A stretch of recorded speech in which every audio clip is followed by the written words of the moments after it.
नमस्कार दोस्तों, स्वागत है आपका मेरे इस नए वीडियो में। आज हम एक ऐसे विषय पर चर्चा करने जा रहे हैं जो रहस्य और आस्था से भरा हुआ है, परमेश्वर और उनके 7 स्वर्गदूत। बाइबल में, खासकर प्रकाशित वाक्य की पुस्तक में, इन दिव्य दूतों का वर्णन मिलता है। ये कोई साधारण दूत नहीं है, बल्कि परमेश्वर के खास दूत हैं, जिन्हें विशेष कार्यों के लिए नियुक्त किया गया है।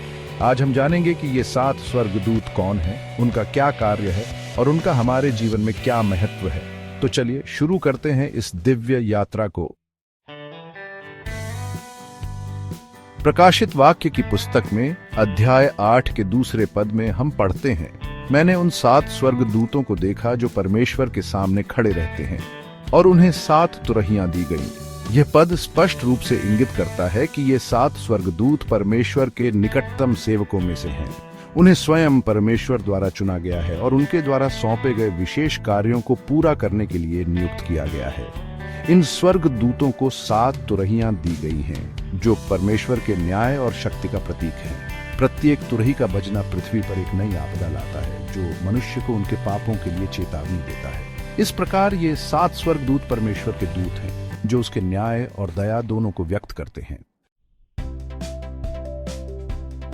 प्रकाशित वाक्य अध्याय 8 से 11 तक हम इन 7 स्वर्गदूतों द्वारा तुरहियां फूंकने और उनके परिणामों के बारे में पढ़ते हैं। हर तुरही पृथ्वी पर एक विनाशकारी घटना का कारण बनती है। पहली तुरही के बजने पर ओले और आग खून से मिली हुई पृथ्वी पर गिरती है, जिससे पेड़ जल जाते हैं और घास फूंक जाती है।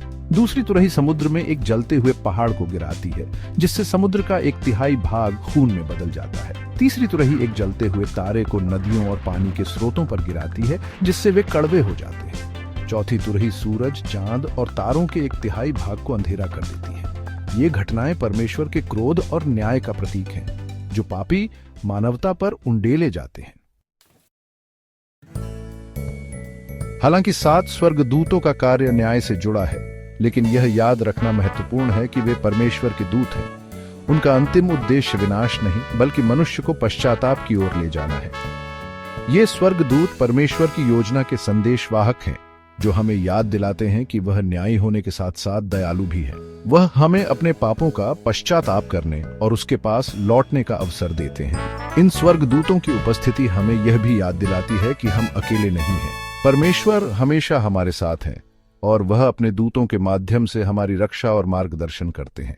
तो आइए हम इन स्वर्गदूतों को परमेश्वर के प्रेम और दया के प्रतीक के रूप में देखें, जो हमें सही मार्ग पर चलने के लिए प्रेरित करते हैं। बाइबल और यहूदी परंपराओं में कई प्रमुख स्वर्गदूतों के नामों का उल्लेख मिलता है, जिनमें से प्रत्येक का अपना विशिष्ट गुण और कार्य है। माइकल, जिसका अर्थ है जो परमेश्वर के समान है, एक शक्तिशाली योद्धा स्वर्गदूत है जो परमेश्वर की सेना का नेतृत्व करता है। वह बुराई के खिलाफ लड़ता है और धार्मिकता की रक्षा करता है। गैब्रियल, जिसका अर्थ है परमेश्वर मेरी शक्ति है, एक संदेशवाहक स्वर्गदूत है जो परमेश्वर की इच्छा को मनुष्यों तक पहुंचाता है। उसने मरियम को यीशु के जन्म की घोषणा की थी। राफेल, जिसका अर्थ है परमेश्वर चंगा करता है, चिकित्सा और उपचार का दूत है। वह बीमारों को ठीक करता है और पीड़ितों को सांत्वना देता है। ये प्रमुख स्वर्गदूत परमेश्वर की शक्ति, प्रेम और दया के प्रतीक हैं। तो दोस्तों, ये थे परमेश्वर और उनके 7 स्वर्गदूत। प्रकाशित वाक्य की पुस्तक में वर्णित ये दिव्य दूत परमेश्वर की शक्ति, न्याय और दया का प्रतीक है। ये हमें याद दिलाते हैं कि परमेश्वर हमेशा हमारे साथ है और वह अपने दूतों के माध्यम से हमारी रक्षा और मार्गदर्शन करते हैं। आशा करता हूं कि आपको ये वीडियो पसंद आया होगा। अगर आप भी इन दिव्य दूतों के बारे में कुछ साझा करना चाहते हैं, तो नीचे कमेंट बॉक्स में लिखें। धन्यवाद।